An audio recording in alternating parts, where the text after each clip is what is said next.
Eu desejo cumprimentá-los com a paz do Senhor, amém? Queridos, abra comigo o livro sagrado do Evangelho segundo escreveu o Dr. Lucas, capítulo 5 e o verso número 5. Desde já quero louvar a Deus pela vida do pastor Samuel, pastor desse setor, pelo amigo que Deus nos deu, sua esposa. Que Deus continue assim abençoando. É um presente de Deus poder ter um pastor como o pastor Samuel. Queridos, capítulo 5, verso 5. Quem encontrou, diga amém. Amém. Diz assim: e respondendo Simão disse: mestre, havendo trabalhado toda a noite, nada apanhamos, mas porque mandas, lançarei a rede. Amém? Tome assento nesta noite.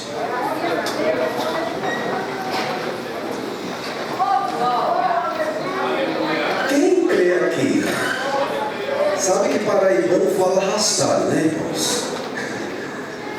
Mas quem crê aqui no vira-volta de Deus nessa noite? Foi fraco, eu vou recapitular novamente. Quem crê aqui nesta noite no vira-volta de Deus? Queridos, esse texto é bem conhecido. E é meio complicado, não para mim, mas para o narrador da história, que é o médico Dr. Lucas, que quem conhece a biografia do médico Lucas, sabe muito bem que ele foi cooperador do apóstolo Paulo, escreveu o primeiro volume, que tem o seu próprio nome, Evangelho segundo escreveu Lucas, e Atos dos Apóstolos, que é o segundo volume, e lá no capítulo 1 você vai ver que ele pega as duas obras e oferece ao seu amigo Teófilo. Interessante que Lucas, ele está narrando aqui uma história de alguns pescadores. Interessante, dentro desse texto tem uma coisa muito profunda nesta noite, que eu tenho certeza que você já ouviu essa palavra aqui diversas vezes. Mas toda palavra dada por Deus a um pregador, a um pastor, sempre tem uma coisa nova. Não é inovação, mas uma coisa nova.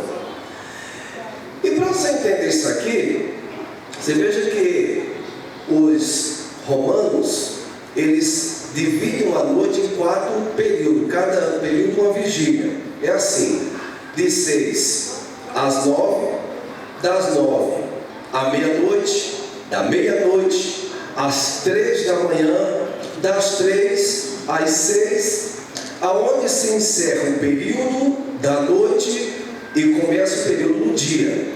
Os judeus dividem uma noite em 3 períodos, cada uma vigília de 4 horas. Por exemplo, de 6 às 10, das 10 às 2, das 2 às 6 da manhã. E os discípulos de Jesus, que seja o principal Pedro, que era o homem perito na pesca, que tinha experiência com redes, que tinha experiência com o mar, que tinha experiência com a região geograficamente falando, porque o pescador, se aqui tem algum dessas coisas, sabe muito bem que o bom pescador, ele tem que conhecer a região geograficamente, a profundidade do rio ou do mar, para que assim ele tenha um bom resultado. Então você observe que os discípulos de Jesus, eles costumavam usar a cada período de cada vigília para ir até o alto mar, lançar a rede e esperar um período de 4 horas. Dentro dessas 4 horas, a rede se sentava ao mar em direção ao profundo do mar, ou do rio, ou do lago.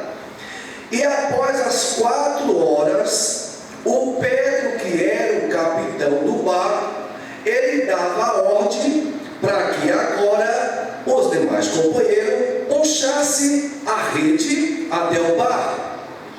Agora entenda dentro desse texto para explicar muito, mas aqui dentro você vai ver que na noite do acontecimento, Jesus resolveu fazer uma coisa diferente.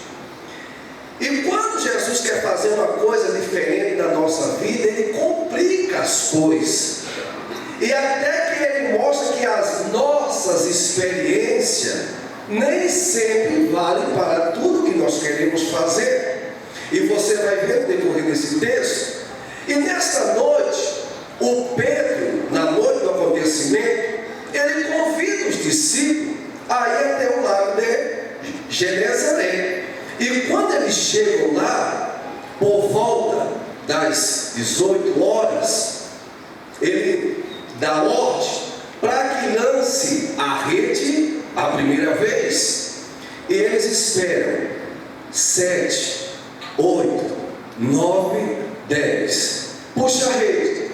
Quando eles puxam a rede em direção ao barco, não vem absolutamente nada.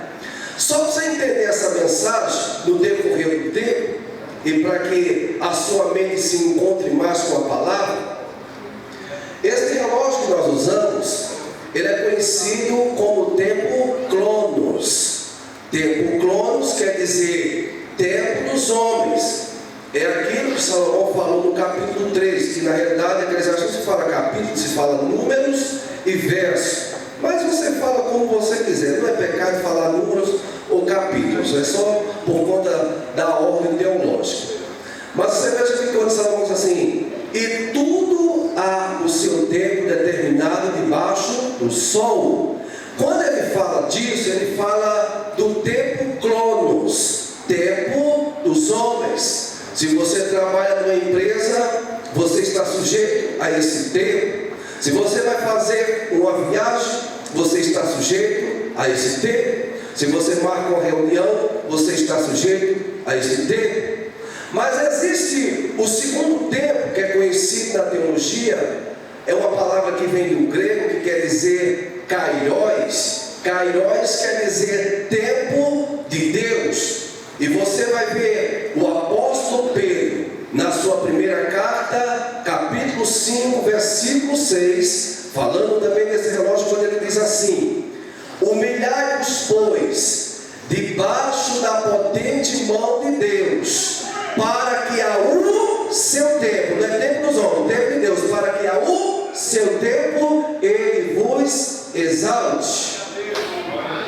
Eu quero pregar rapidamente nesta noite sobre os 3 tempos do homem e um tempo de Deus. Repita comigo: os 3 tempos